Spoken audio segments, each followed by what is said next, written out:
হাদিসে কুদসি আল্লাহ রাসূলের riwayat যে ওই সমস্ত বান্দা বান্দীদেরকে আল্লাহ তাআলা মানাবিরা মিন নূরিন এমন মিম্বার দান করবেন এবং কুরসি দান করবেন যেটা নূরের হবে। আর নূর কি জিনিস? নূরের তৈরি ফেরেশতা। একটা নূর মানে আলো। এমন ঝকঝকে ঝলমলে আলোর প্রজ্বলিত কুরসি আল্লাহ তাআলা দান করবেন যেটা দেখে শহীদগণ তারা এরকম ঈর্ষা করতে থাকবে, নবীগণ ঈর্ষা করতে থাকবেন। এত বড় ফজিলত আল্লাহ তাআলা আমাদেরকে দান করবেন। এটার ভূমিকা আজকে বলা হলো না, আজকে সময় স্বল্প। সংক্ষেপে আমরা ভূমিকা বুঝি যে আমরা যাকে মহব্বত করি, যাকে ভালোবাসি, তার কথা শুনতে মানতে ভালো লাগে, ঠিক না ভাই? আমাদের এই জন্য আল্লাহ রসুলকে যারা ভালোবাসে, আল্লাহ তাআলাকে যারা ভালোবাসে, জান্নাত জাহান্নামকে যারা বিশ্বাস করে এবং জান্নাতকে যারা ভালোবাসে, জাহান্নামকে যারা ঘৃণা করে, তাদের এই কথাগুলি মানতে ভালো লাগে। আল্লাহ তাআলা সূরাতুল মাইদার 55 নম্বর আয়াতে কারিমার মধ্যে আল্লাহ তাআলা ঘোষণা করেছেন যে মুমিন মুসলমান তাদের বন্ধু কারা? তাদের বন্ধু হবে আল্লাহ, আল্লাহ রসুল এবং মুমিন যারা, তিন ক্যাটাগরি। এবং দুশমন কারা? যারা ইসলামের দুশমন, যারা আল্লাহ তাআলার বিরুদ্ধাচরণ করে, যারা কাফের, তারা হচ্ছে এই মুমিনদের দুশমন, আল্লাহ তাআলার দুশমন।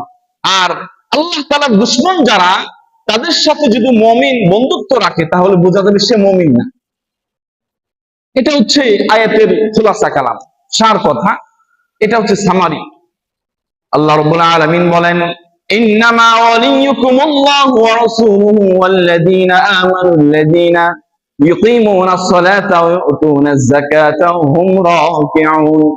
আল্লাহ রাব্বুল আলামিন সূরাতুল মাইদার 55 নম্বর আয়াত কারিমার মধ্যে ইরশাদ করেন বন্ধুত্বের নীতিমালা, ইন্নামা ওয়ালিয়ুকুমুল্লাহ, আল্লাহ তাআলার মুমিন বান্দা বান্দি যারা, তাদের বন্ধু হবে আল্লাহ। ইন্নামা ওয়ালিয়ুকুমুল্লাহু ওয়া রাসূলুহু, দ্বিতীয় নাম্বার বন্ধুত্ব রাখবে তারা রাসূলের সাথে, রাসূলের আদর্শের সাথে। রাসূলুল্লাহ সাল্লাল্লাহু আলাইহি সাল্লামের লাইফস্টাইল দেখে তারা নিজের আদর্শ, নিজের লাইফস্টাইলকে তারা গড়বে। ওয়াল মুমিনুন, এবং যুগে যুগে যারা মুমিন ছিল আল্লাহ রাসূলের উপর, আল্লাহ তাআলার উপর, সাহাবায়ে কেরামের আদর্শের উপর যারা আদর্শিত হয়েছে, তাদের আদর্শের উপরে যারা বিশ্বাস রেখেছে, বাকি আল্লাহ তাআলা বয়ান করেছে। قال رسول الله صلى الله عليه وسلم في حديث قدسي المتحابون في الله من منابر من نور। আল্লাহ রাসূল সাল্লাল্লাহু আলাইহি ওয়াসাল্লাম বলেন, আল হুব্বু ফিল্লাহি ওয়াল বুগযু ফিল্লাহ, যারা দুনিয়ার জমিনে আল্লাহ তাআলার জন্যই কোন বান্দাকে ভালোবাসবে, আবার আল্লাহ তাআলার জন্যই কারো সাথে আদাওয়াতি দুশমনি রাখবে, আল্লাহ তাআলা পরকালের জিন্দেগিতে তাদেরকে নূরের এমন একটি কুরসি দান করবেন যে কুরসির দেখে শহীদগণ এবং নবীগণও তাদের সাথে ঈর্ষা করবেন। এমন একটা ফজিলত আছে যদি আমরা আল্লাহ তাআলার জন্য একে অপরকে ভালোবাসি।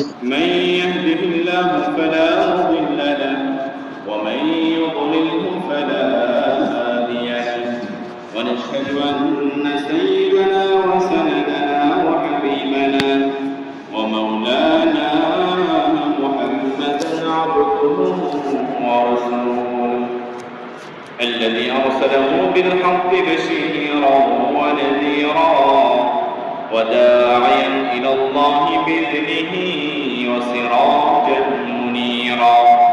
أما بعد، فأعوذ بالله من الشيطان الرجيم. بسم الله الرحمن الرحيم. ظهر الفساد في البر والبحر بما كسبت أيدي الناس ليذيقهم بعض الذي عملوا لعلهم يرجعون.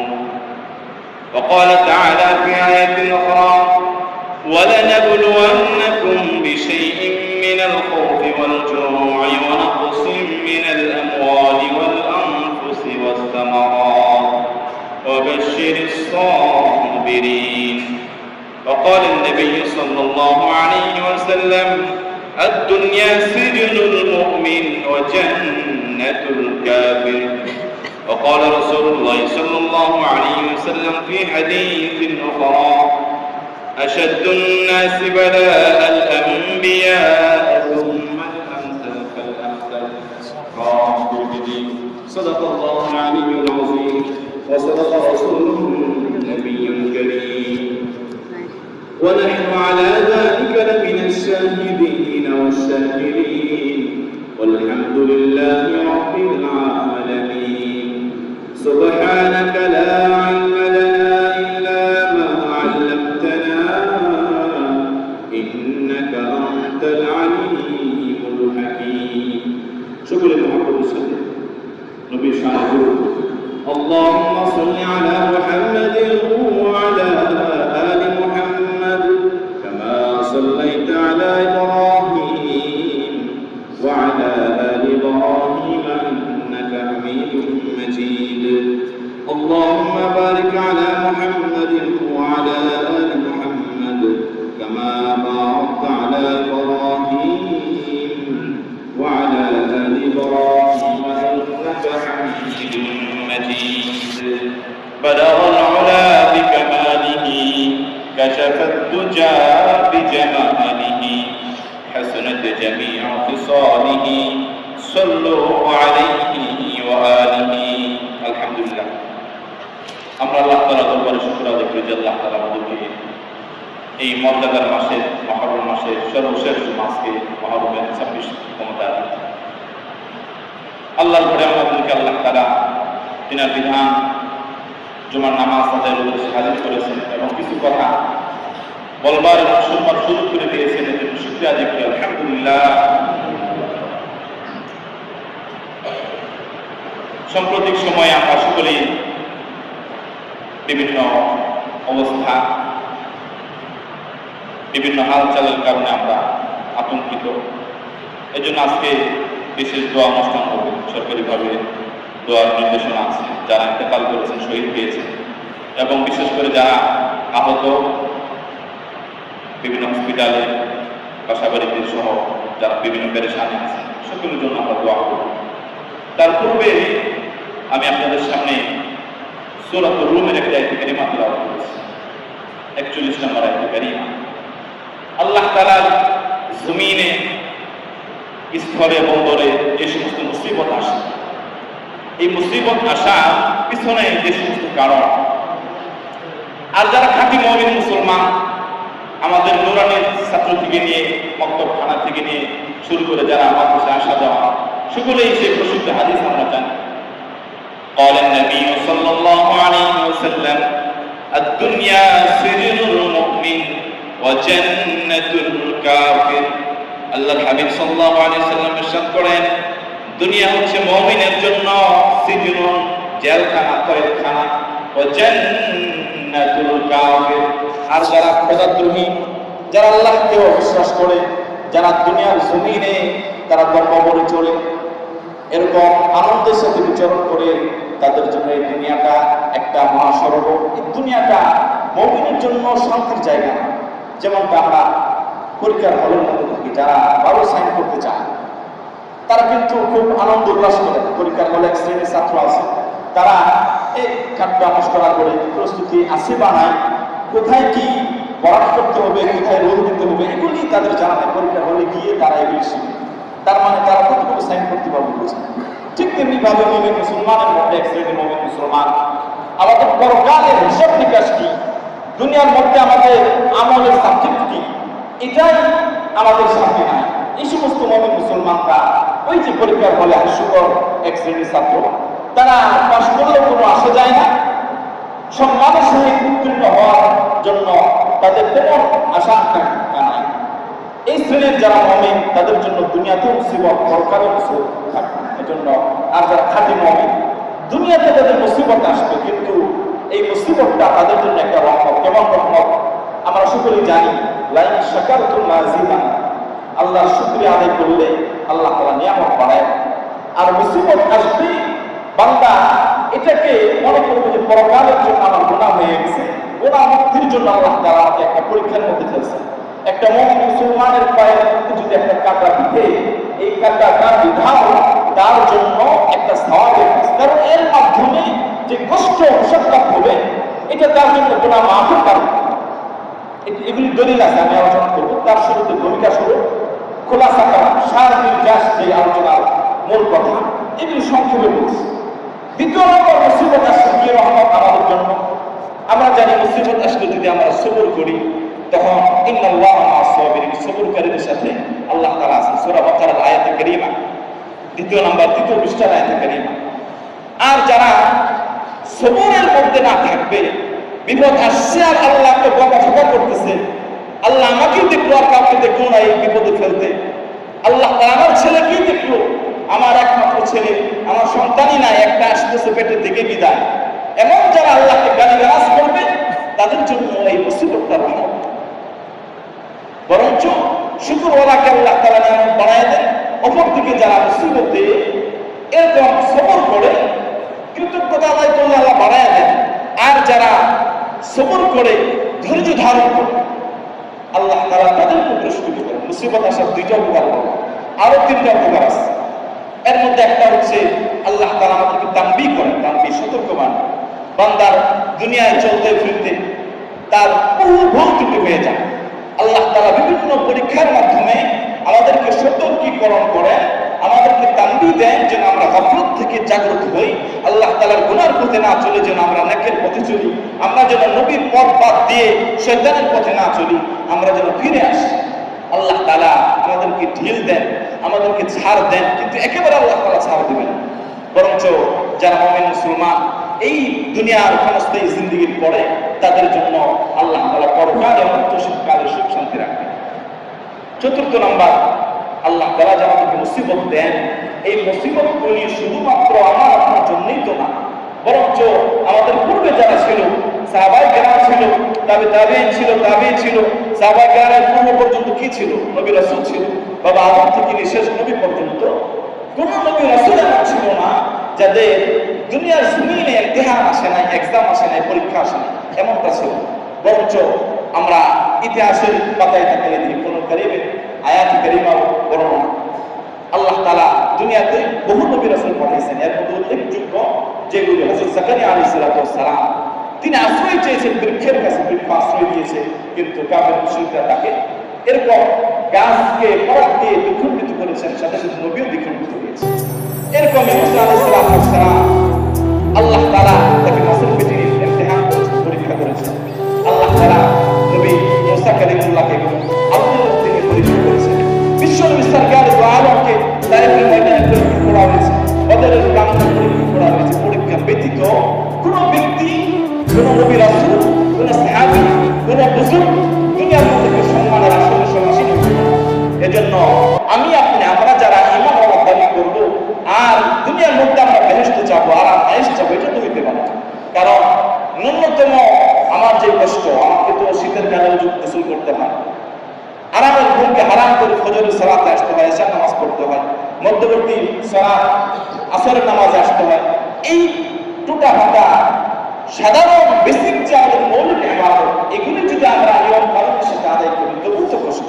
কারণ কষ্ট ব্যতীত কোনো স্বার্থ সিদ্ধি হাসিল করা যায় না। স্বার্থ হাসিল করতে গেলে আমাদের কষ্ট করতে হয়।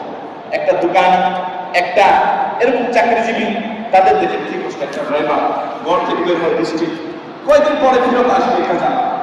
একটা জাহাজ লঞ্চ স্টিমার নিয়ে বের হয়েছে অন্য দেশে ভ্রমণে যাবে, কবে ফিরবে নাকি ফিরবে না, পানির পথে তার হায়াত আছে কি নাই, এটা তার তুলার গ্যারান্টি।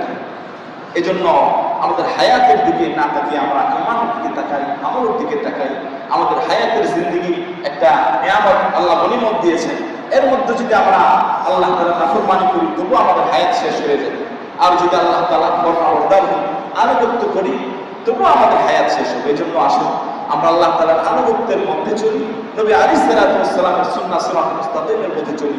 এজন্য আজকের আলোচ্য বিষয় মুমিন মুসলমানের এই যে মুসিবত আসে, সুখ দুঃখ, এগুলির তাত্ত্বিক কিছু কারণ আল্লাহ তাআলা ইরশাদ করেন। ক্বালা তাআলা যাহারাল ফাসাদু ফিল বাররি ওয়াল বাহরি বিমা কাসাবাত আইদিন নাস লিযিকাহুম বা'দাল্লাযী আমিলু লাআল্লাহুম ইয়ারজিউন। আল্লাহ রাব্বুল আলামিন বলেন, দুনিয়ার জমিনে জলে স্থলে যে সমস্ত মুসিবত আসে, যাহারাল ফাসাদু ফিল বাররি ওয়াল বাহরি বিমা কাসাবাত আইদিন নাস, এই সমস্ত কামাই হচ্ছে মানুষের কামাই। এগুলি ফেরেশতারা এসে দুনিয়ার মধ্যে অঘটন ঘটায় না, ফেরেশতারা এসে দুনিয়ার মধ্যে আল্লাহর নাফরমানি করে না, আমি আপনি আমাদের মতো মাখলুককে আল্লাহ তাআলা নাফরমানি করে, আবার আমার আপনার মতো মানুষই আল্লাহ তাআলার আনুগত্যশীল হয়ে আল্লাহ তাআলার মর্যাদার আসনে উঠে যায়। ফেরেশতারা এরকম, তাদের আমলনামা এমন না যে তারা আরো উঁচু উঠবে, তারা ডাউন হবে। তারা তো নূরের তৈরি, তাদের তো কোনো যৌগিক চাহিদা নাই, তাদের খাদ্য পানীয়ের কোনো জরুরত নাই, তাদের তো কোনো কিছু বাড়তি চাহিদাই নেই। চাহিদা আমার আশরাফুল মাখলুকাত আল্লাহ তাআলা বানাইছেন, কিছু খাহেশ, কিছু চাহিদা এমন দিয়ে দিয়েছেন যে চাহিদাটা বৈধভাবে পূরণ করলে আমার ইবাদত। আমরা যারা এখানে বিবাহিত, হালালভাবে বিবাহ করেছি, এটা ইবাদত। স্ত্রীর জন্য খরচাপাতি করা, তার সাথে সময় কাটানো, আনন্দ উল্লাস করা, এগুলো ইবাদত। নবী আলাইহিস সালাতু ওয়াস সালাম আনন্দ উল্লাস করেছেন হালাল ফ্যামিলির সাথে। আর যারা এটার বিপরীত হারামের দিকে গিয়ে সময় কাটাবে, অর্থ ব্যয় করবে, আনন্দ উল্লাস করবে, তাদের জন্য এটা হারাম হবে, আত্মতৃপ্তি আসবে না, তাদের জন্য পরকালে জাহান্নামে যাওয়ার কারণ। এটা আমরা বিশ্বাস করি না শুধু। ঠিক তেমনি ভাবে একটা মুমিন মুসলমান বৈধতার সাথে যে কোনো কাজ করে, আর সে আমরা নামাজ পড়বে নবীর তরিকায়, জোহরের পরিবর্তে 2 রাকাত জুমার সালাত আদায় করবে, এটা নবীর তরিকা।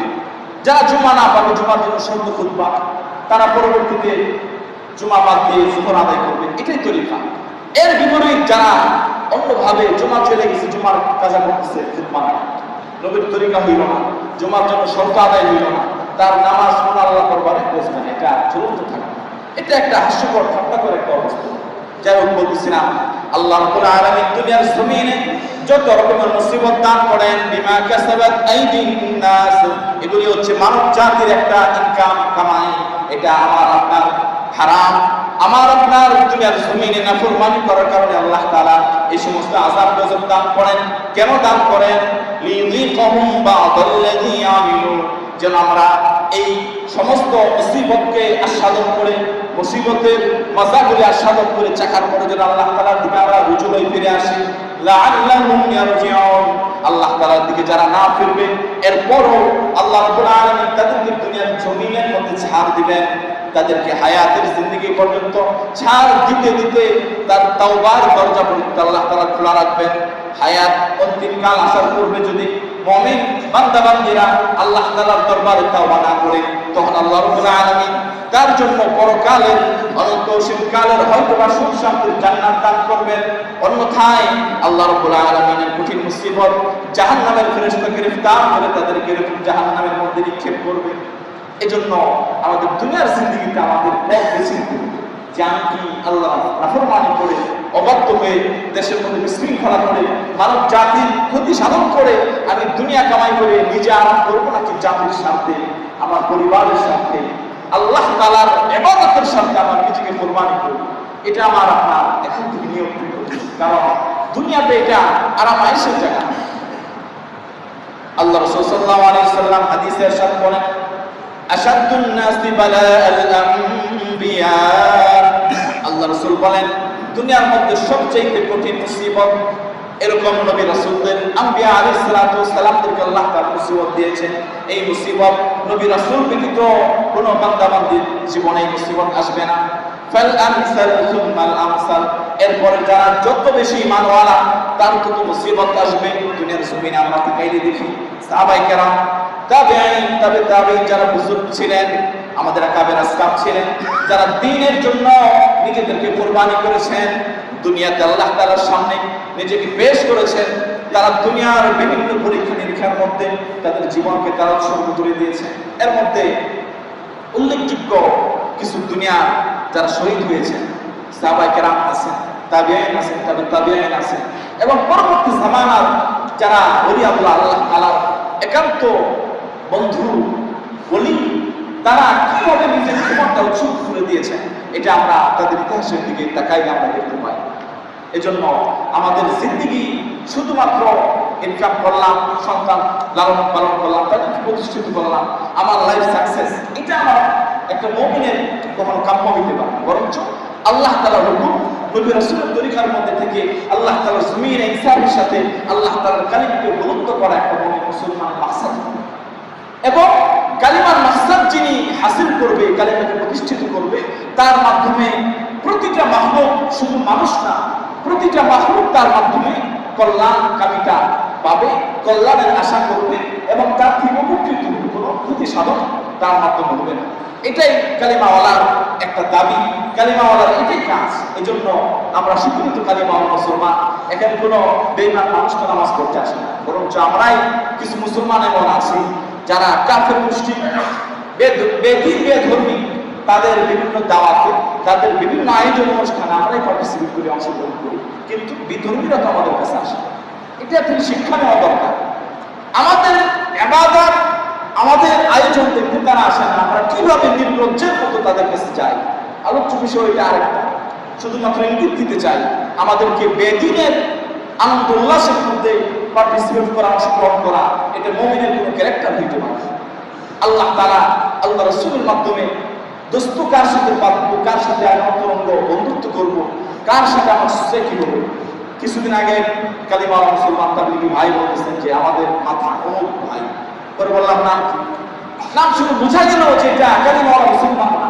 পরে হেসে দিয়ে বললাম ভাই, কালিমাওয়ালা মুসলমান আমি আপনি, আমার আপনার মাথা তো আরেকটা ইমানওয়ালা থাকা দরকার। একটা বেঈমানকে যদি আমি বলি যে আমার আপনার মাথা, তাহলে কি এটা ইমানি কথা হবে নাকি বেঈমানি কথা? বলেন, এটা কি ইমানি কথা নাকি বেঈমানি কথা? কথা বলেন না কেন? এটা একটা ইমানি প্রশ্ন যে আমি আপনি কালিমাওয়ালা মুসলমান, কালিমা পড়েছি লা ইলাহা ইল্লাল্লাহ, আল্লাহ ছাড়া কোনো ইলাহ নাই, মাবুদ নাই, তার মানে ইবাদতের একমাত্র উপযুক্ত আল্লাহ। এখন যারা আল্লাহকে বাদ দিয়ে একাধিক খোদা মানে, তীর্থ বিশ্বাসী, তিন খোদায় বিশ্বাসী, বহু খোদায় বিশ্বাসী, তাদেরকে কি আমাদের মাথা বানাবো নাকি আমরা কালিমাওয়ালা একজন মুসলমানকে মাথা বানাবো? কাকে বানাবো বলেন, কালিমাওয়ালাকে নাকি বেঈমানকে? জুড়ে বলেন, কালিমাওয়ালাকে নাকি বেঈমানকে? কালিমাওয়ালাকে। এই কথাগুলো যাদের জবান দিয়ে বের হইতেছে তাদের ইমান কিছুটা আছে, যাদের জবান দিয়ে বের হয় না আপনি নিজে চিন্তা করবেন যে ইমান কতটুকু, কাজ কতটুকু করি। দুনিয়ার মধ্যে ইমানি প্রশ্নের জবাব যদি এতটুকু আসে, কবরে কি আপনার মুখের মধ্যে তালকিন দিয়া মুমূর্ষু অবস্থায় যে তালকিন দেওয়া হয়, করেন চাচা কালিমা লা ইলাহা ইল্লাল্লাহ, নবী আলাইহিস সালাম তার চাচাকে তালকিন করাইতে চাইছেন কিন্তু করে না। নবী রাসূল হয়ে তার আপনজনকে কালিমার তালকিন দিতে পারে নাই, তার ভিতরে কুফরি থাকার কারণে।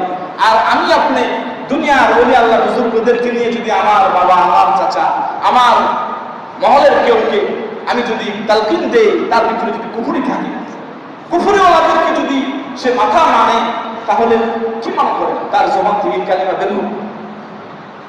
কঠিন কালের একটা সম্ভব। তো যাই হোক, আলোচনা যেটা করতেছিলাম সূরাতুর রুমের 41 নম্বর আয়াতে কারিমা। আজকে আমরা বিশেষভাবে দোয়া করব যারা শহীদ হয়েছে, আমাদের বাংলাদেশের প্রেক্ষাপটে যারা সন্ত্রাসীর আক্রমণে ছাত্র ভাইরা যারা জীবন দিয়েছে, অনেক বাবা আজকে তারা আতঙ্কিত, তাদের জন্য দোয়া হবে। যারা এরকম আহত, যারা বিভিন্নভাবে জরুরি অবস্থার মধ্যে পড়ে বিভিন্নভাবে ক্ষতিগ্রস্ত, আমরা সকলের জন্য দোয়া করব। তার পূর্বে আমার আপনার ইমানি হালত কি হওয়া দরকার? এটা কি আমাদের জন্য তাম্বি না? আল্লাহ তাআলার পক্ষ থেকে মুসিবত আসে রহমত স্বরূপ। কোন মুসিবত আসবে, বান্দা শুকরিয়া আদায় করবে, এই মুসিবত আমার জন্য শিক্ষা। আবার কিছু মুসিবত আসবে, সবর করে বান্দা আল্লাহ তাআলার কাছে শুকরিয়া আদায় করে সামনের জিন্দেগি, বলতে জিন্দেগি পরিচালনার চেষ্টা করবে। এটা মুমিনের জন্য আরেকটা রহমত। মুসিবত এসে আমাকে তাম্বি করলো, সতর্ক করলো।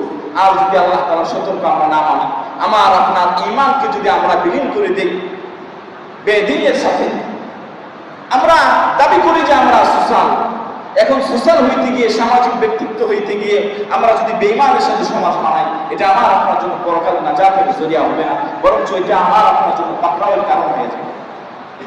আল্লাহ রাব্বুল আলামিন ইরশাদ করেন, ক্বালা তাআলা ওয়া লানাবলুওয়ান্নাকুম বিশাইইন মিনাল খাউফি ওয়াল জু'i ওয়া নাকসিম মিনাল আমওয়ালি ওয়াল আনফুসি ওয়াত থামারাত। আল্লাহ রাব্বুল আলামিন বলেন, দুনিয়ার জমিনে আমার মুমিন মুসলমান যারা, তাদেরকে আমি ইমতিহান নেই, তাদেরকে আমি জান মালের পরীক্ষা নেই। ওয়াল খাউফি ওয়াল জু'i ওয়া নাকসিম মিনাল আমওয়াল, তারা কখনো ক্ষুধার্ত থাকে, তারা কখনো মালের মাধ্যমে ক্ষতিগ্রস্ত হয়। এইভাবে তারা যখন এরকম ইমতিহানের মধ্যে উত্তীর্ণ হয় এবং আল্লাহ তাআলার সবরওয়ালা বান্দা হিসেবে পরিচয় দান করে, আল্লাহ তাআলা বলেন, ইন্নাল্লাহা মা'আস সাবিরিন। এই সমস্ত সবরওয়ালাদের সাথে আল্লাহ তাআলা আছে, যদিও দুনিয়াতে তাদের কেউ নাই, কিন্তু আমার আপনার কালিমা লা ইলাহা ইল্লাল্লাহ, আল্লাহ একমাত্র ইবাদতের উপযুক্ত আল্লাহ, এটা কিন্তু উদ্দেশ্য। লা ইলাহা ইল্লাল্লাহ, ইবাদতের উপযুক্ত আল্লাহ ছাড়া কেউ নাই। তার মানে কি?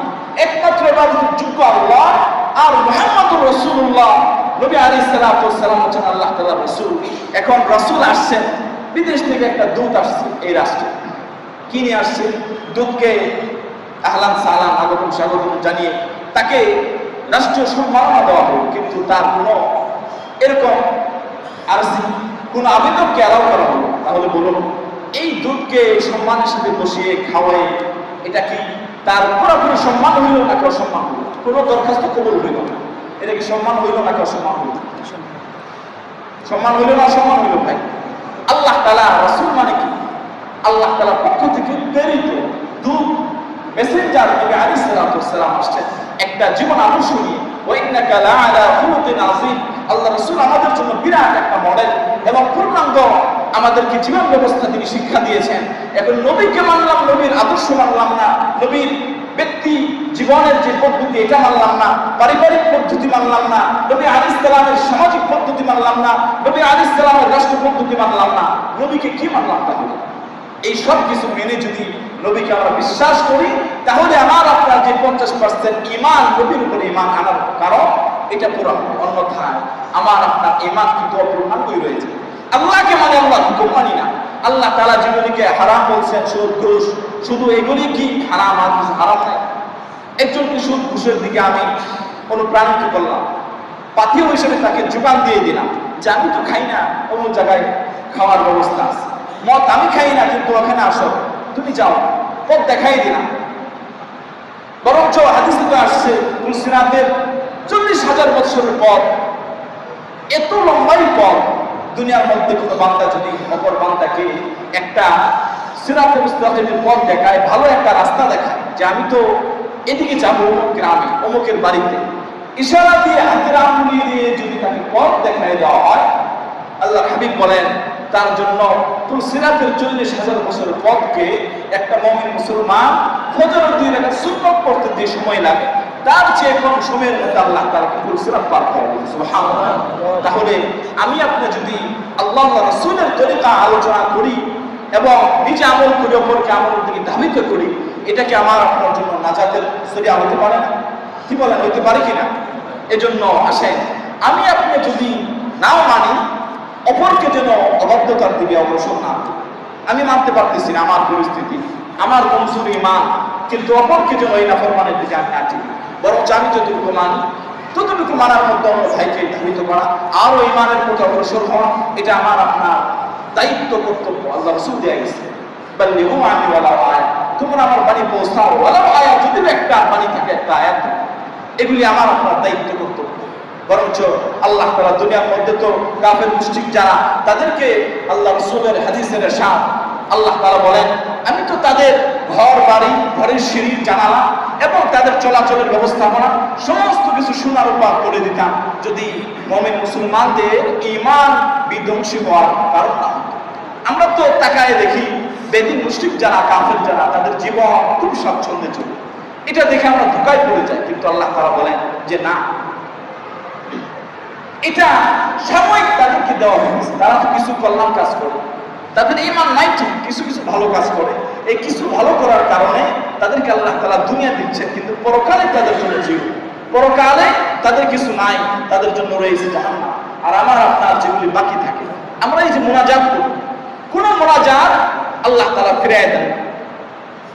মুজাহিদে মিল্লাত মুফতি ফজলুল কামিল রাহমাতুল্লাহ আলাইহির একটা কিতাব আছে, দোয়া ও মুনাজাত, ওখানে উল্লেখ আছে আল্লাহ রাসূলের বাণী যে আল্লাহ তাআলা প্রতিটা মুমিন মুসলমানের দোয়া কবুল করেন, কোনটা দুনিয়ার মধ্যে দেন, কোনটা কবরের জিন্দেগির জন্য, কোনটা হাসরের জন্য, কোনটা নাজাতের জন্য, পরকালের জন্য রেখে দেন। এজন্য আমাদের দোয়া তো বৃথা যায়। এজন্য আর মুমিন মুসলমানের সাকসেস হওয়ার দুনিয়ার মধ্যেই তো সীমাবদ্ধ হায়াত না, আমাদের হায়াত পরকালের জান্নাত পর্যন্ত রয়ে গেছে। এজন্য আমার আপনার জিন্দেগির খায়েশ, মানসা, চাহিদা পুরা করা, এটা আল্লাহ তাআলা দুনিয়াতেই পূর্ণ করবেন এমনটা না, বরঞ্চ ওই যে মৌতের আগে জেলখানার মধ্যে জিজ্ঞেস করে না যে তোমার জীবনে শেষ ইচ্ছা কি? শেষ ইচ্ছা কি জীবনের? মুমিন মুসলমানের তো শেষ ইচ্ছা থাকবে আল্লাহ তাআলার দিদার, জান্নাত লাভের উপায়। আল্লাহ তাআলার দিদার তো জাহান্নামে হবে, আল্লাহ তাআলা শান্ত হবে জান্নাতি বান্দা বান্দীদের সাথে, এজন্য মুমিন মুসলমান চাইবে আল্লাহ তাআলার রাজামন্দি, নবী রাসূলের পন্থা পদ্ধতি চলে নবী রাসূলের রাজামন্দি, এটা মুমিন মুসলমানের কাম্য। কারণ দুনিয়াটাই আমাদের জন্য সীমিত না, আমাদের তো অনন্ত অসীমকালের জান্নাত রয়ে গেছে।